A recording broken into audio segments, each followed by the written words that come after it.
All right, guys, what is up? The title of this one is I just found out my wife has been cheating on me with multiple partners for the past 2 years. Slightly different background today. I'm on the boat and I'm solo, which doesn't normally happen, so I thought I'd take this opportunity to respond to this sponsored request a customer just sent. I'll just read it to you and provide my feedback. It's a little bit crazy, so just stick around for this one. It's a little bit nuts. Anyway, I'm in shock, need some advice right now. He's 40, wife is 37, been married for 10 years, celebrated their anniversary, have 2 wonderful kids together. Since the beginning of the year, things have been off between us. Usually the first sign something's going sideways in the marriage. She's been acting strangely since the beginning of the year, irritable, avoiding me, and we haven't been intimate much. That's a very strong sign that she's with somebody else. Some days she's happy, other days she's fully irritated. Sometimes she's a great mother to our kids. Other times she wishes they had never been born. Recently, I had to go to the urologist for a urinary tract infection, and the test suggested it might be an STD. Here we go. It was a huge shock because I've never been with anyone other than my wife since we started dating. Right now she's away at a so-called business seminar. I put that in quotations,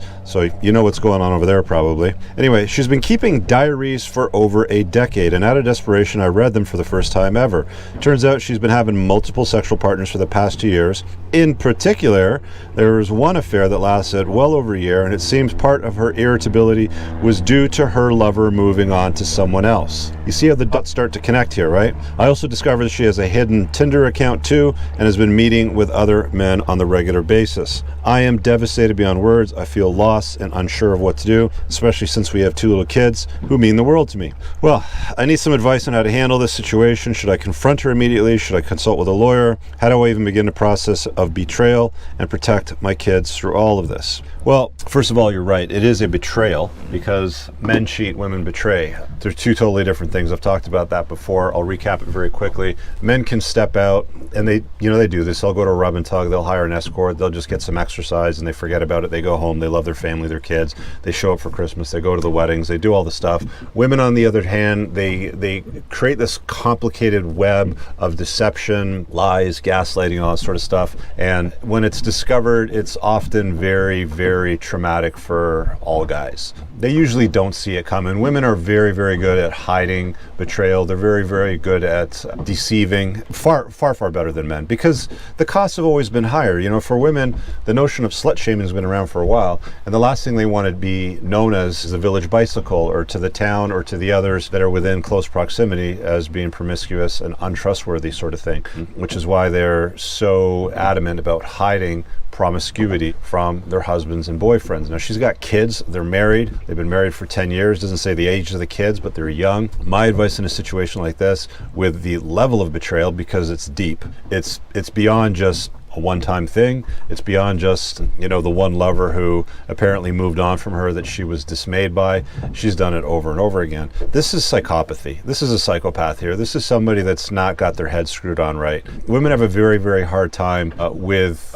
back-to-back-to-back promiscuity, or even overlap in promiscuity. They generally don't do it. For women, it's, their strategy is usually one relationship at a time. It's why they monkey branch from a boyfriend or a marriage to another guy very, very quickly, but there's usually very little, if no overlap whatsoever, when they move on. So just understand the significant and strong differences between when men step out and when women betray. Again, they're very different. There's always telltale signs. Most guys don't realize them. It's funny because women are very perceptive when something might be even remotely up. They'll pick up on it. Whereas guys, you can almost rub it in their face. They'll be like, wife's lost a lot of weight. She's looking good. She's been going out like every Thursday night with her friends from work. She's got this personal trainer, this really good looking guy who's helping her out. But I really don't understand why, our marriage isn't really kind of there, and why she's not that intimate anymore, and she's kind of distant from me. It just doesn't make a lot of sense. And it's like,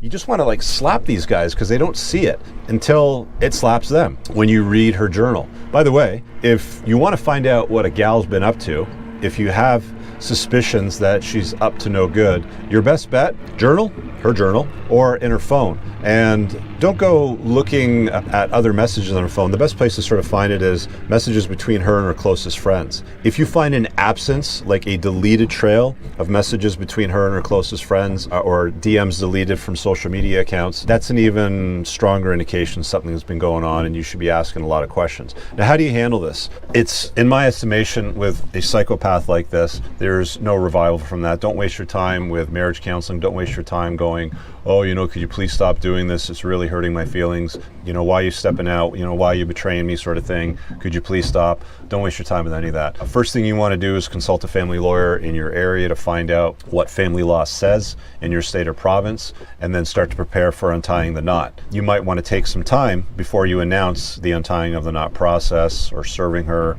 or any of those things, because there might be some strategies that you want to consider to make sure that you minimize loss of financial resources and minimize loss of access to your kids, because women are very, very good during the untying of the knot in alienating the father of the kids and finding ways of extracting maximum resources from family law. That's definitely going to be true if she's earning less money than you. If you guys are earning equal money or you're earning a lot more money, slightly different, you know, situation. You're earning a lot more money, it's very dangerous for you. You want to prepare for it properly. You're earning equal money, not so much, but the real trouble there could be parental alienation. So again, talk to a lawyer, like buy an hour of his time. Don't be cheap. Find a good lawyer. Say, hey, look, you know, something's been going on here. I need an hour of your time. What do you cost? $400. Fine, no problem. Come at him with a list of all your questions. Even better, if you want to prepare for it better, I have a course on divorce. It's the Unplugged Alpha's Guide to Divorce. You can find that pinned in the top comment below. You definitely want to prepare for it because the deck is stacked up against you if you're a guy.